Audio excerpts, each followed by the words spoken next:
Bueno, yo quiero compartir con ustedes en este día una palabra que espero que el Señor nos ayude y que nos pueda bendecir. Aquí hay una pregunta: ¿eres feliz o solo sonríes? Una pregunta como fuerte, ¿verdad? Como que hace a uno pensar, ¿verdad? Como que hace a uno reflexionar. ¿Yo soy feliz o solo sonrío?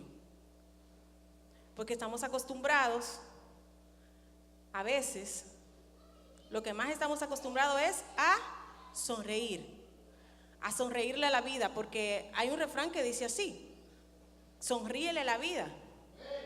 Y es algo que tú lo puedes hasta practicar, es algo que tú lo practicas, aprender a sonreír, aprender a darle una buena cara a la vida. Pero resulta que muchas veces entonces nos frustramos y nos decepcionamos. Y cuando las mujeres vamos entrando a cierta edad, principalmente, a los 20 tú no le haces caso a nada.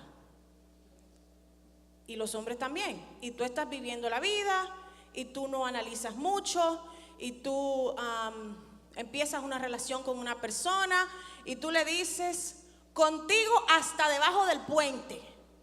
No importa, porque tú estás en esa etapa de los 20, del encantamiento, estás enamorado, en dominicano aficiado, y eso no te importa. Y resulta que muchas veces empezamos una relación con esa persona, pero después, cuando vamos entrando en edad, empezamos a autoanalizar y empezamos a decir: ven acá, ¿y será que esto vale la pena? ¿Y será que yo tomé una buena decisión? ¿Y por qué yo no me casé con el tipo que me estaba ofreciendo a mí esto y esto y esto? Y empezamos a cuestionarnos y los hombres empiezan a decir y a ver que ya la mujer no es la misma de los 20. Y dice: ¿y será que yo me voy a tener que quedar con esta vieja el resto de mi vida? Y ahora que esa mujer empieza a pelear y a quejarse y a molestar, ¿será que yo me tengo que quedar aquí? Entonces empezamos a sonreírle a la vida por un tiempo. Y estamos aparentando a ser la persona feliz y la familia feliz por un tiempo. Pero ustedes saben que todas las apariencias, llega un momento en que el telón se cae. Y entonces se cae el telón y de pronto explota la olla de presión. Y decimos: ¿tú sabes qué? Se acabó el amor. Ya yo no soy feliz aquí en esta casa. Ya yo no soy feliz aquí en esta relación. Ya yo no soy feliz aquí con esta familia. Estos muchachos me tienen harto o harta. ¿Entienden ese término en buen dominicano? La palabra correcta es harta, pero nosotros decimos harto. Eso, exacto, eso es más allá de harto. Y entonces por eso es que vemos que la opción que conocemos, ¿cuál es? La separación, y si estamos casados, el divorcio. Y entonces por eso muchos de nuestros hijos que empiezan ahora dicen: espérate, yo no me voy a casar. Porque ellos están viendo eso y dicen: no, yo voy a vivir un tiempo, el tiempo que dure el encantamiento lo vivo bien, y cuando se rompa la burbuja, entonces yo salgo de esa relación y supuestamente no va a haber mucho sufrimiento porque no hay un papel firmado. Eso es otro mito. Cuando unes tu vida a alguien, la separación siempre va a doler, haya papel o no haya papel. Te hayas casado o no te hayas casado. La Biblia dice que cuando te unes a una persona te vuelves uno con ella o con él. Y por eso es que duele, porque cuando a ti te arrancan o te pellizcan o te quitan un dedo, te duele, porque es parte de ti.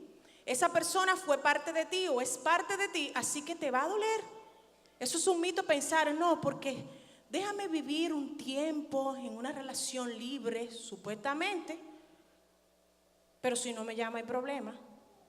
Si no me cocina hay problema. Entonces yo no entiendo ese asunto. Vamos a vivir que una relación libre, pero hay más ataduras que lo único que falta es un papel firmado. Entonces por el miedo supuestamente al matrimonio no firmamos el papel, Pero en el fondo lo que tenemos es miedo al compromiso, porque tenemos miedo a no ser felices. Y entonces en el día de hoy vamos a hablar de lo que realmente es ser feliz y dónde realmente es que se encuentra la felicidad. La felicidad es un estado de ánimo que supone una satisfacción. ¿Es un estado de qué? De ánimo. Y biológicamente se desprende de nuestro cerebro una hormona que nos causa esa sensación. Pero está comprobado que para que esa hormona se desprenda, hay cosas que pasan a mi alrededor y hay cosas que yo hago para que esa hormona de la felicidad se desprenda. Y está comprobado también científicamente que no solo esa hormona se desprende y yo empiezo a sentirme feliz, sino que eso se puede controlar, se puede manipular. ¿Cómo así? Pero eso no es algo que yo lo siento con una persona así y con otra no. Vamos a explicarlo claramente. ¿Por qué con unas personas nos sentimos cómodos y nos sentimos felices y con otras no? ¿Sabes por qué? Por el concepto que tenemos en nuestra mente. Por eso es que Pablo dice, no se acomoden a este mundo, sino sea renovada nuestra mente. ¿Con qué? Con la palabra, con la Biblia. Porque dependiendo del concepto que yo tenga de felicidad, son mis expectativas. Entonces por eso yo me siento bien con algunas personas y con otras no. Por eso hay gente que tú desde el momento en que tú los ves de lejos, tú sientes como que tú no los soportas. ¿Estoy hablando en inglés, en chino o me están entendiendo? Porque ¿es nada más a mí o es a todos que nos pasa? Entonces yo todavía no conozco a esa persona, pero como que hay algo en esa persona. ¿Por qué? Por quizás la forma como se viste, quizás la forma como llegó y nos saludó, quizás la forma. ¿Por qué? Eso depende por la formación que yo tengo. Porque si en casa me enseñaron que una persona chévere y educada es la que llega, saluda, comparte, y yo veo a alguien que llega estribado y no saluda ni comparte, ya de una vez yo digo, Entonces mi cerebro está reaccionando ¿a qué? A una información que yo tengo desde pequeña, de que una persona chévere es la que llega, saluda y qué sé yo qué. Entonces, ¿me estamos entendiendo? Entonces, por eso nosotros tenemos una línea, una lista de expectativas, de que para yo ser feliz yo necesito esto, esto, esto, esto y aquello. Entonces estamos ligando nuestra felicidad, la estamos condicionando a algo que alguien haga o a una circunstancia que suceda.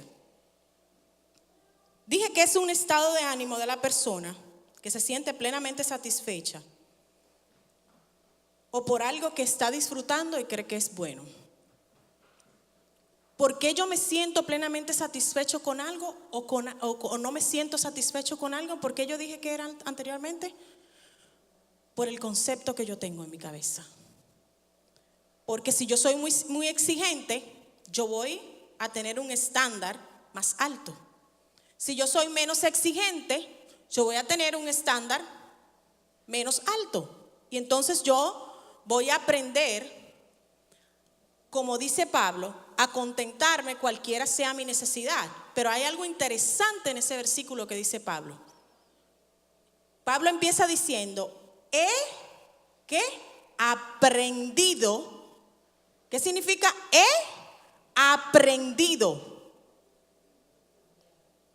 He aprendido. Él se dispuso a aprender eso. He aprendido a contentarme cualquiera sea mi necesidad, cualquiera sea mi circunstancia, cualquiera sea mi situación. He aprendido. Cuando alguien pasa por un proceso de enfermedad y se salva y se sana y se levanta de una cama o sale y lo diagnostican que ya no tiene cáncer más en su vida, esa gente aprende a valorar cada día de su vida. pero por cómo aprendió. A través de la situación de enfermedad. He aprendido. Entonces hay cosas que nosotros la aprendemos. Y ser feliz es una de las cosas que tenemos que aprender. Ser feliz es una de las cosas que yo tengo que aprender. Y esa debe ser una de nuestras metas en este próximo 2019. Porque nosotros estamos poniendo la felicidad de nosotros en alguien. Nosotros estamos esperando que alguien haga algo para hacerme feliz. Y realmente, quien único tiene que hacer algo, ya lo hizo. Es Cristo. Es Dios. ¿Sabes qué? Dios puso en este planeta Tierra todo lo que tú necesitas para ser feliz. Una de las cosas que yo constantemente hago con mis hijos es, por ejemplo, uno de mis hijos se sentía mal y me dijo, empezó a llorar y a decirme que se sentía mal porque no tenía lo que quería en ese momento. Era un juguete. Y me dijo, pero es que yo lo necesito. Es que yo lo necesito. Y yo no voy a parar de llorar y yo no voy a estar feliz hasta que yo no tenga ese juguete. Y entonces yo me senté en la cocina y me puse a la estatura, me senté en una silla y la tenía de frente y empecé a decirle, ¿cuáles son las cosas que tú has aprendido en la escuela y aquí en la casa que tú realmente necesitas? Y me dijo, oxígeno. A ver, respira, ¿lo tienes? Sí. Agua, porque el ser humano no puede vivir sin agua. A ver, mira, a ver, en la nevera hay agua. Aquí en la ciudad donde vives hay agua, abre la llave, ¿hay agua? Sí. Necesito un shelter, necesito un lugar para donde aguarecerme cuando está muy frío. Sí, lo tienes, ¿verdad? Entonces, ¿realmente necesitas ese juguete? Well, no. No lo necesitas. ¿Qué piensas o qué pensamos nosotros? A veces decimos, ay, pero qué chévere, sí, es un niño. ¿Sabes que nosotros crecemos a sí mismos? Y entonces cuando crecemos y entramos en una relación de pareja, decimos, yo necesito que mi pareja haga esto y esto y esto y esto y aquello. Y yo necesito que mi mujer haga esto y esto y esto y esto y aquello para yo ser un hombre feliz. Y la mujer dice, yo necesito que mi esposo, que mi pareja haga esto y esto y esto y esto y aquello para yo ser feliz. Y entonces como esa pareja no lo tiene, no me da todo lo que yo necesito, ¿qué hago? Busco a otra. Y entonces al otro le pongo esa lista y yo me voy encontrando por la vida con que realmente nadie tiene toda esa lista de expectativas que yo tengo. Y entonces después me pregunto, pero ¿por qué es que no soy feliz en el amor? Dice la gente. Realmente el amor hace feliz. El amor, pero el concepto de amor que tenemos es diferente al que dice la Biblia. Porque el concepto de amor de la Biblia no nos gusta a ninguno de nosotros. Ese concepto de amor de Corintios 13, a ninguno nos gusta. Pero es el verdadero concepto del amor. ¿Alguien sabe lo que dice Corintios 13? El amor todo lo cree, todo lo espera, todo lo sufre. No es egoísta, no es ansioso, no se envanece, no busca lo suyo. ¿Cómo? No busca lo suyo. Entonces, la felicidad es algo que tenemos que aprender a hacer. Tenemos que aprender a vivir felices. Tenemos que aprender y descubrir la felicidad a través de Cristo, a través de Dios, a través de quienes somos en el Señor. Dios no te creó simplemente para que sonrías. Dios no te creó porque a veces nos acostumbramos como cristianos y entonces estamos todo el tiempo en una apariencia. Así cuando vengo a la iglesia, cuando estoy en el grupo, cuando estoy estoy sonrío, me levanto, me paro, saco fuerza y eso. Pero en el día a día vivo amargado. En el día a día vivo frustrado. En el día a día no quiero entrar a mi casa, no quiero disfrutar, estoy harta de estar ahí. Entonces hay un problema que tenemos que solucionar y que Cristo es suficiente para eso. No está en las personas, no está en los líderes, no está en la gente, está en ti y en Cristo. Está en tu actitud, está en mi actitud. Eso cambia todo. Eso cambia todo, mi actitud. Cuando yo soy renovado, lo que yo pienso, lo que yo creo. Cuando yo empiezo a ver a los demás de la forma como Dios los creó y entender que son seres que tienen defectos, porque yo también tengo defectos. Entonces, cuando yo empiezo a ver a los demás de la manera como Dios los ve, yo empiezo a descubrir que realmente yo puedo ser feliz. Realmente Cristo pagó en la cruz del Calvario no solamente para que nosotros tengamos vida eterna, y eso es mucho. Eso sería suficiente. Pero algo de lo que me encanta a mí de Cristo es que ese sacrificio no fue solo para llevarnos al cielo a vivir en la vida eterna, sino que es para la vida práctica, que es para libertarnos de todas las ataduras que el pecado nos trajo. ¿Cuándo entró la infelicidad al ser humano? Con la desobediencia él vio la consecuencia. ¿Saben cuándo entró la infelicidad? Con el descontento. Hay un detalle. Satanás no habría podido convencer a Eva si no hubiese estado descontenta. Satanás va a trabajar con tu descontento. Satanás va a trabajar con tu descontento, con mi descontento. Ahí es donde empieza todo. Ahí es donde empieza todo. Con un simple descontento le abro la puerta al enemigo para que empiece a armar un plan en mi contra. Estoy descontento. Y somos tan ingenuos que Satanás no sabe lo que pensamos, pero lo decimos de una vez. Empezamos a decirlo. Lo decimos en la casa, lo decimos en el trabajo, lo decimos a los amigos y lo decimos. A mí no me gusta porque esta mujer me tiene cansado y empieza a hablar. Yo he dicho en otras ocasiones, y esto que voy a decir le va a doler, que si yo digo que mi esposo es un perro, ¿qué yo soy?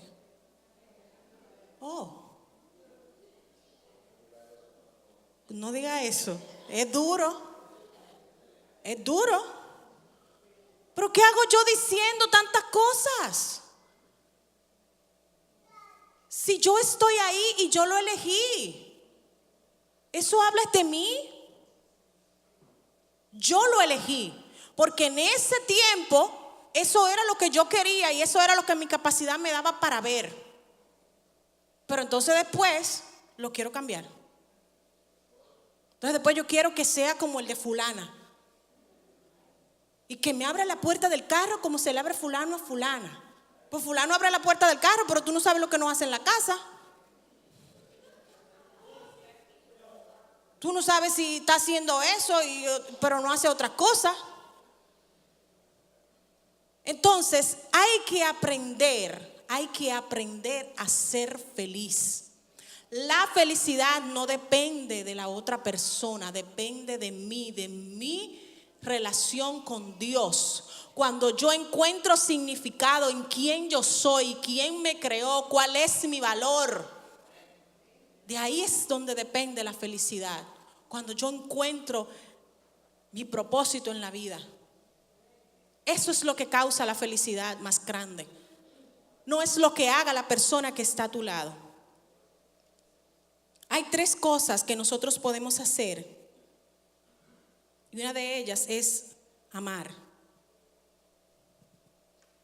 Porque yo dije que según lo que hacemos se desprende en nuestro cerebro una hormona que nos causa esa sensación de felicidad. El amor, dice la Biblia en 1 de Pedro 4:8, que el amor cubre multitud de pecados. Y hay algo interesante con el amor, y es que tú puedes dar sin amar, pero tú no puedes amar sin dar. Tú puedes dar algo sin amar, sin sentir darlo, por compromiso, por necesidad, pero tú no puedes amar sin dar. Cuando tú amas, tú das. Cuando tú amas, tú te entregas. Entonces, en vez de yo examinar si me están amando, yo no estoy hablando de esto para que usted empiece a analizar. Sí, pero mire que la tipa no me ama. Mire que el tipo no me ama porque no me da ni un kiki. No es para eso. Es para que no me autoanalice yo. Es para mí. Esta palabra es para mí. ¿Yo estoy amando o yo estoy diciendo que yo amo? Porque ¿qué yo estoy dando? El amor, para cuando yo amo, yo tengo que dar. No significa que tengo que dar dinero, pero tengo que dar muchísimas cosas. Tengo que dar tiempo, tengo que dar atención. Algo tiene que dar el que ama. Entonces, el amor cubre multitud de pecados. ¿Por qué? Porque volvemos al concepto de Corintios. Es que cuando yo amo, yo no me estoy fijando simplemente en los pecados que tiene esa gente. Óyeme, si Dios se hubiera fijado simplemente en el pecado de Adán y Eva, ¿dónde estuviésemos nosotros hoy? ¿Estuviésemos aquí sentados? No. ¿Sabe lo que Dios hizo? Dios creó un plan para redimirlos. ¿Por qué? Porque los ama. ¿Por qué? Porque nos ama. Porque amó tanto a Adán y Eva, esa creación que Él hizo, y no quiso perderla, porque Él tenía la opción de destruirlos y construir otro y hacer otro. Pero Él dijo, ¿sabe qué? Yo no voy a perderlos, yo los amo. Así que yo voy a crear un plan para redimirlos. Es el mismo principio que funciona en el matrimonio, en la familia y con los hijos. ¿Sabes que yo amo a mi hijo? Yo no lo voy a perder, aunque él esté perdido, yo no lo voy a perder. Yo lo voy a amar y yo voy a crear un plan aliado al plan de Dios para redimir a ese hijo, para redimir.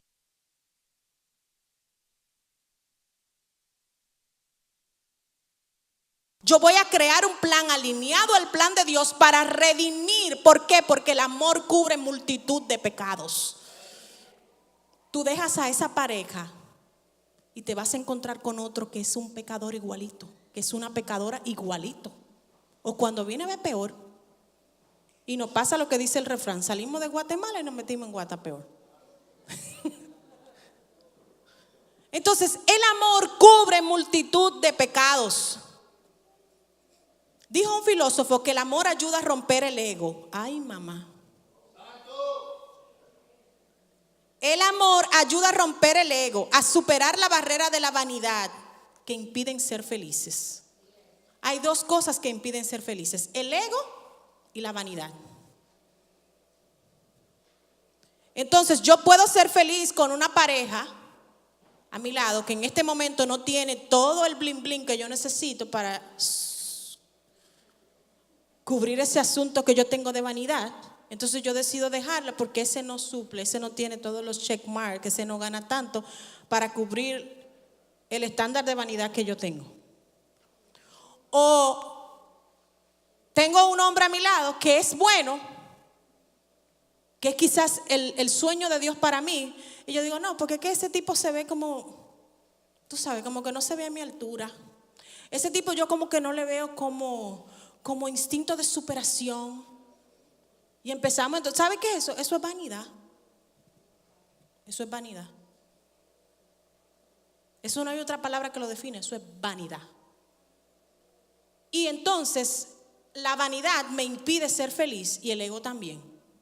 Entonces en el ego yo lo que pasa es que no me humillo, no pido perdón, no digo que yo la regué, no acepto consejo. Yo todo me lo sé, las cosas se hacen según lo que yo quiero y eso también me impide ser feliz. Pero el amor ayuda a romper con el ego y la vanidad. Lo único que me va a ayudar a romper, si yo descubro que yo soy una persona vanidosa o que soy una persona ególatra o egoísta, lo único que me va a ayudar es llenarme del amor de Cristo. Mientras más me lleno del amor de Dios, mientras más conozco el amor de Dios, más va muriendo en mí ese concepto de vanidad, de que tengo que llenarle los ojos a la gente, de que tengo que vivir por las apariencias, y más va muriendo en mí el sentido de ser ególatra. Entonces, el amor cubre multitud de pecados. Una de las cosas que debemos practicar y aprender es aprender a amar. Muchos de nosotros decimos que amamos, pero no hemos decidido aprender a amar. Amor no es decir I love you todos los días y llamar y mandar mensajitos. Amor es soportar a alguien a pesar de que tú conoces sus defectos y sus debilidades más profundas y caóticas. Entonces, eso es el amor. La otra cosa que tenemos que hacer es deleitarnos en el Señor. Salmo 37, 4, 5 dice: Él te concederá los deseos de tu corazón. Oh, ¿quién es que me va a conceder los deseos de mi corazón? La mujer que me diste o la que yo elegí, el hombre que está a mi lado. ¿Qué dice la Biblia? Tito es mi pastor y nada me faltará. O dice Jehová es mi pastor y nada me faltará. Yo estoy diciendo eso aquí, miren, y eso da risa y es chévere, pero cuando alguien me confrontó con esa palabra, a mí no me sonó chévere. Porque fue que yo fui donde mi hermana de sangre, la única hermana hembra que tengo. Entonces, yo estoy hablando y le estoy diciendo, cuando no habíamos comprado la casa, yo no entiendo cómo es que Tito viene y firma otra vez un año de lease, si él sabe que yo no quiero estar aquí en esta casa, que yo no quiero estar aquí. Y yo empiezo con... Lo primero que me dijo fue: mira, mija, haz un ayuno de lengua. No de comer, es de lengua que tiene que hacerlo. Cállate. Y deja de molestar al pastor. Que pobre pastor, tú lo tienes harto. El primero veía un ayuno de lengua y después me dice: ay, yo no sabía, con sarcasmo, porque ella sabe que yo uso mucho el sarcasmo. Me dice: ay, yo no sabía que la Biblia decía Tito es mi pastor y nada me faltará. Yo creo que dice Jehová es mi pastor y nada me faltará. Y yo le dije: ven acá, mana, ¿tú eres hermana mía o tú eres hermana de él? Porque yo veo como que tú te estás yendo más para su lado. Pero me estaba diciendo la verdad. La Biblia no dice fulano es mi pastor o fulanita es mi pastor y nada me faltará. Mi pareja es mi pastor y nada me faltará. Entonces, ¿qué hago quejándome con mi pareja de lo que me falta? Tengo que ir donde el Señor, tengo que aprender a tener comunicación con Dios. ¿Y sabe lo que es lo bueno del Señor? Que el Señor sí te escucha, chica. El hombre, cuando tú empiezas lo perdiste a los 30 segundos, lo perdiste. Hasta los hijos lo pierdes cuando empiezas con la quejadera y la cantaleta. Pero lo bueno es que el Señor sí te escucha. Hombres que están aquí, pregúntale a mi esposo si el Señor lo escucha o no. Alguien me dijo: yo necesito que mi mujer se junte más con usted. Yo digo: no la junte conmigo, que se la daño. Esa mujer suya es mejor que yo. Usted es el que tiene que juntarse más con el pastor. Que ese sí es un hombre de Dios que ha podido soportarme a mí. Porque a veces pensamos que vemos la pantalla, vemos al otro y decimos: ay, yo quiero que mi esposo sea como fulano. Usted no sabe. Usted no está en los zapatos del otro. Yo quiero que mi esposa sea como fulano. Yo quiero que Dios me dé un hombre como fulano. Dígale: Señor, dame lo que yo necesito. No, tú no, porque ya tú lo tienes.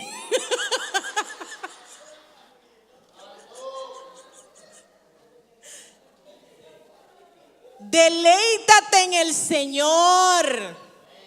Deleítate en el Señor, que Él te concederá los deseos de tu corazón. Dios tiene la capacidad de convencer a la gente de lo que tú no puedes. Y yo soy muy testigo de eso. Dios tiene la capacidad de convencer a las personas y hacer que tengan un cambio de mentalidad. De hecho, Él es el único que lo puede hacer.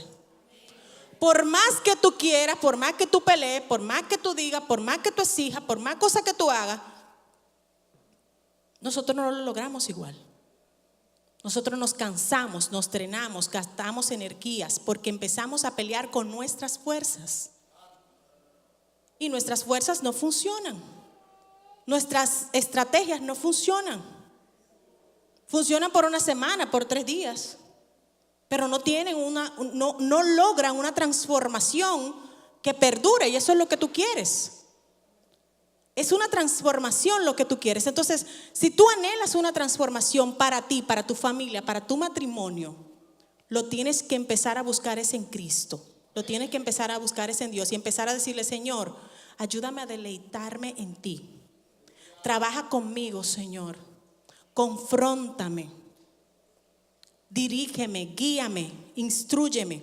Deleítate en el Señor y Él te concederá los deseos de tu corazón. Encomienda al Señor tu camino, confía en Él y Él hará. Yo le dije que tenemos que amar, tenemos que deleitarnos en el Señor, aprender a deleitarnos en el Señor y por último confiar en la fidelidad del Señor. ¿Saben qué? Nosotros hemos pensado que la fidelidad genera felicidad, que si la persona que yo tengo al lado mío me es fiel, eso me va a hacer feliz. ¿Y saben qué descubrí? Que es lo contrario. Cuando yo soy feliz es cuando único yo puedo ser fiel. O sea que es la felicidad lo que genera la fidelidad. Cuando no estamos felices, tendemos a ser infieles. Cuando no estamos felices, cuando no somos felices, tendemos a ser infieles. Pero hablamos ahorita que la felicidad es algo que depende del concepto que yo tenga en mi cabeza. O sea que si cambia el concepto que yo tengo de la vida, de Dios, entonces yo aprendo a ser feliz y yo puedo entonces ser una persona fiel. Porque yo aprendo a ser feliz. Y como mi felicidad no depende de lo que la otra persona haga, yo no tengo necesidad de empezar a ser infiel. Porque entonces yo descubro que mi felicidad depende de Cristo, que mi felicidad depende de Dios, que mi felicidad depende de todo lo que el Señor ha provisto para mí. Entonces, cuando yo confío en la fidelidad de Dios, yo puedo mantenerme firme en la profesión de mi esperanza, como dice Hebreos. Oigan qué interesante que Hebreos 10:23 dice: mantengámonos firmes en la profesión de nuestra esperanza sin vacilar, porque fiel es el que prometió. Y Ezequiel 12:25 dice: yo el Señor hablaré y toda palabra que diga se cumplirá. Cuando nosotros entendemos y aprendemos a confiar en Dios, en lo que Dios ha dicho de mí, en lo que Dios ha dicho de ti, en lo que Dios ha dicho de tu familia, aprendemos a confiar en el concepto que Dios tiene del matrimonio. Nosotros entonces aprendemos, como dice Pablo, y encontramos esa paz que sobrepasa todo entendimiento humano, que nos hace permanecer felices en medio de una situación caótica. Y ahí es donde la gente se pregunta: pero ¿cómo es que está tan feliz? ¿Cómo es que puede vivir así como vive? ¿Cómo es que puede expresarse así de esa manera si le está pasando esto o aquello? Es que esa persona aprendió a amar y descubrió el valor del amor que es en Cristo. Es que esa persona aprendió a deleitarse en el Señor y entiende que Él le concederá los deseos de su corazón. Así que cuando está pasando por una situación difícil, encomienda a Jehová su camino, confía en Él y cree que Dios hará. Entonces, por eso esa persona se mantiene feliz, porque esa persona entendió ese concepto, se renovó su mente con ese concepto de la palabra, con ese principio. Cuando la gente entiende que cuando el Señor habla, Él cumple su palabra, se mantiene firme y esperando el cumplimiento de lo que Dios dijo, aunque no lo esté viendo. La gente ve que el hijo está descarriado, pero la gente dice: yo sé que el Señor lo va a traer, yo sé que el Señor va a devolverlo. Entonces esa madre no le da un ataque al corazón, del sufrimiento. Esa madre se mantiene confiada haciendo lo que tiene que hacer porque sabe que Dios cumplirá su palabra. Cuando hay una mujer, un hombre que cree en la fidelidad de Dios, no en la del hombre, ese hombre, esa mujer sabe que su futuro está asegurado porque está en las manos de Dios. Porque su futuro no depende de lo que la persona que esté a su lado esté haciendo. Cuando yo entiendo, hay gente que me dice, pero ¿cómo me someto si lo que está haciendo es una barbaridad? Una mujer que tiene un esposo que está en pecado, que está haciendo cosas. Sabes que cuando yo descubro que el Señor es mi abogado, que el Señor es mi defensor, que el Señor me defiende, y yo no empiezo a defenderme, a autodefenderme. ¿Saben lo que pasa en una causa cuando una persona se autodefiende? Va a llegar hasta donde sus capacidades le den. Pero ¿qué pasa si esa persona está sentado en el estrado y ahí está el mejor abogado para defenderlo? ¿Quién tú crees que va a ganar la causa? Sabes que tú tienes al mejor abogado, que es Cristo. Tú tienes al mejor abogado, así que deleítate en el Señor y empieza a ser feliz. Tienes al mejor abogado, que es Cristo. Hay alguien que te está haciendo daño, que te está hiriendo, que te está maltratando.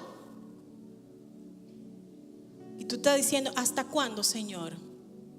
¿Hasta cuándo va a pasar esto? Y el Señor te está diciendo, hasta que tú lo permitas.